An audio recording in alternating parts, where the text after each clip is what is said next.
من أقربائك وصلهم أو كما قال صلی اللہ علیہ وسلم۔ اللہ کے رسول صلی اللہ علیہ وسلم نے فرمایا، اپنے رشتہ داروں کے ساتھ قطع تعلقی نہ کرو، ان سے صلہ رحمی کرو۔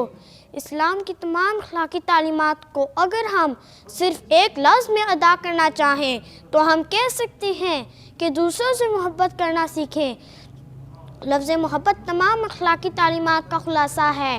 آپ صلی اللہ علیہ وسلم نے فرمایا، بُعِثْتُ لِأُتَمِّمَ مَكَارِمَ الْأَخْلَاقِ، میں اخلاق کی تکمیل کے لیے مبعوث کیا گیا ہوں۔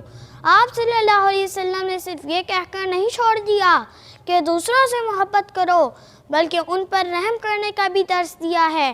اس لیے اللہ الرحمن نے رحم کو خطاب کر کے فرمایا، جس نے تجھے ملایا میں نے اسے ملایا، جس نے تجھ کو کاٹا میں نے اسے کاٹا۔ ایک دفعہ ایک صحابی نے رسول صلی اللہ علیہ وسلم سے عرض کی، یا رسول اللہ، مجھے کوئی ایسی بات بتائیں جو مجھے جنت میں لے جائے۔ فرمایا، اللہ تعالیٰ کی بندگی کرو، اس کے ساتھ کسی کو شریک نہ بناؤ، نماز پوری ادا کرو، زکوٰۃ اور قرابت کا حق ادا کرو۔ نبی صلی اللہ علیہ وسلم نے یہ بھی فرمایا، صلہ رحمی یعنی قرابت کا حق جو ادا کرے گا وہ جنت میں داخل ہوگا۔ اور آپ صلی اللہ علیہ وسلم کا یہ بھی ارشاد ہے کہ جس کو یہ پسند ہو کہ اس کی روزی میں وسعت ہو اور اس کی عمر میں برکت ہو، اسے چاہیے کہ وہ صلہ رحمی کرے۔